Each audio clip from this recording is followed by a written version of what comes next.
আমি তো আমার দেশের মানুষকে কিছু কমিটমেন্ট দিয়েছি, স্বাভাবিকভাবে সরকার গঠন করলে আমি তো সেটা কমিটমেন্টগুলো বাস্তবায়ন করার চেষ্টা করবো। এটা হলো 1 নম্বর। দ্বিতীয় বিষয় হচ্ছে, যেহেতু আমি পলিটিক্যাল গভর্নমেন্ট, আমি একটা ইলেকশন ফেস করেছি, আমি আবার আরেকটা ইলেকশন ফেস করব। মানে আমি কেন চাইবো খারাপ কিছু করতে? মানে ভুল হতে পারে, সব কিছু যে আমি পারবো তা না, আমি চেষ্টা করব, ভুল হতে পারে, কিন্তু ইচ্ছাকৃতভাবে আমি কেন খারাপ কিছু করতে চাইবো? এটা একটা বিষয়, তাই না? এটা তো নর্মাল একটা লজিক্যাল বিষয়। এখন যেমন গতকালকে ওনারাই বলেছেন, এবং আমি ভদ্রলোকের নামটা উচ্চারণ করব না, উনি লন্ডনে এসেছিলেন, আমার সাথে দেখা হয়েছিল, একজন সাংবাদিক, মোস্টলি উনি বাইরেই থাকেন, বাইরে থেকে উনি কাজ করেন একটা পত্রিকায়। উনি আমাকে যেদিন প্রথম দেখা হলো, ওনার সাথে সেবারে আমার প্রথম দেখা হয়েছে। তো উনিও বলেছেন যে আমিও আপনার অনেক সমালোচনা করেছি, এবং উনি কথা প্রসঙ্গে আমাকে একটা কথা বললেন যে গত 17 বছর তো হয়েছে, তার আগেও সংবাদপত্র বোধহয় জিয়া পরিবারের উপরে সবচেয়ে বেশি অবিচার করেছে। এটা একজন সংবাদ কর্মী হিসাবে উনি আমাকে কথা বলেছেন। বাকিটা আমি আপনাদের কাছে ছেড়ে দিলাম, এটা বাদ বিচারের বিষয়। যদি তাই হয়ে থাকে, আপনি যদি সংবাদপত্রের এই ইন্ডাস্ট্রিটার ক্ষেত্রে বিএনপি যতবার সরকার পরিচালনা করেছে, সেটা জিয়াউর রহমানের সময় হোক, খালেদা জিয়ার সময় হোক, আপনি যদি দেখেন এই ইন্ডাস্ট্রিতে আপনারা যারা আছেন, এই ইন্ডাস্ট্রিটার জন্য যতটুকু যেটা যদি 10টা পজিটিভ মুভ হয়ে থাকে, তার মধ্যে হয়তো 7টা এই মুভি বিএনপি সরকারই করেছে। তাহলে তো বিএনপি সরকার বারে বারে প্রমাণ করার চেষ্টা করেছে, যতবারই দেশ পরিচালনা করেছে, যে আপনাদের সাথে, সংবাদ মাধ্যমের সাথে আমাদের কোনো রকম শত্রুতা নেই। কিন্তু তারপরেও কেন আপনাদের কমিউনিটির একজন কোয়াইট সিনিয়র সাংবাদিক, কেন উনি বললেন যে সংবাদপত্র বিগত 30 বছর জিয়া পরিবারের সাথে সবচেয়ে বেশি অবিচার করেছে, বিশেষ করে 2001 থেকে 2006 পর্যন্ত? উনি আমার কথাও বললেন, উনি ম্যাডামের কথাও বললেন যে আপনাদের সাথে অবিচার করা হয়েছে। তো এখন আমরা সামনে যেতে চাই, আমরা একটা বেটার পরিবর্তন করতে চাই, কিন্তু বেটার পরিবর্তন আমি একা পারবো না, আমার সরকার না।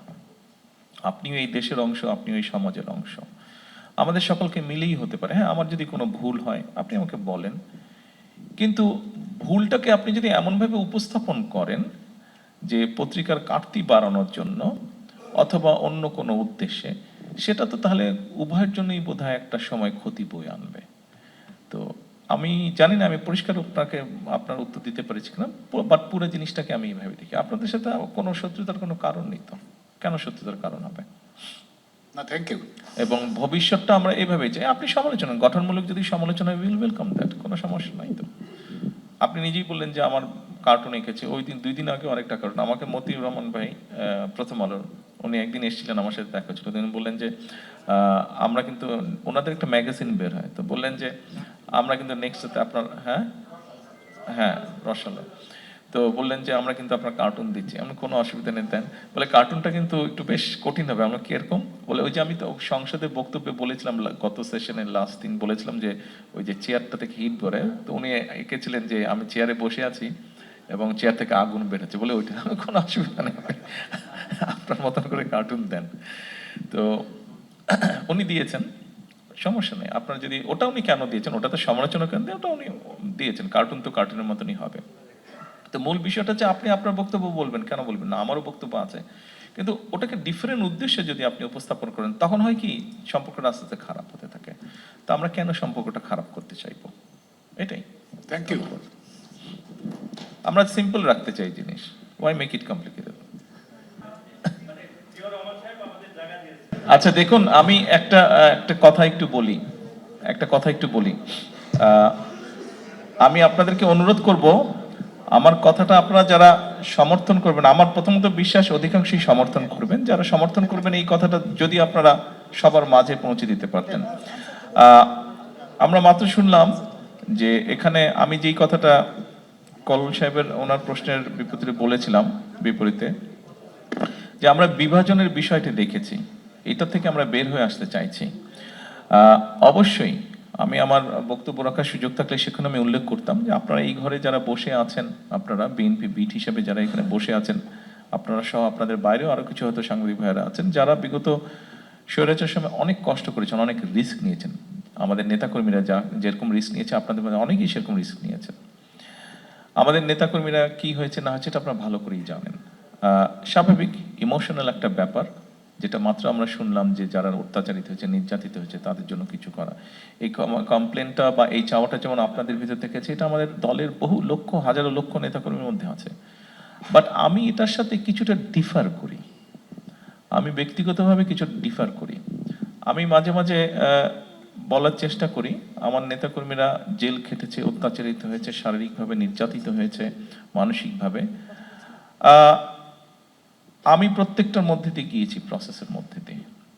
আমি জেলের মধ্যে থেকে এসেছি, আমি শারীরিকভাবে নির্যাতিত হয়েছি, মানসিকভাবেও নির্যাতিত হয়েছি। আমি মনে করি এই মুহূর্তে আমাদের চিন্তাটা হ্যাঁ হয়েছে, সেক্ষেত্রে আমি অনেক কিছু বলতে পারি যে আমি এই হারিয়েছি, ওই হারিয়েছি, এটার জন্য দায়ী, সে সেটার জন্য দায়ী।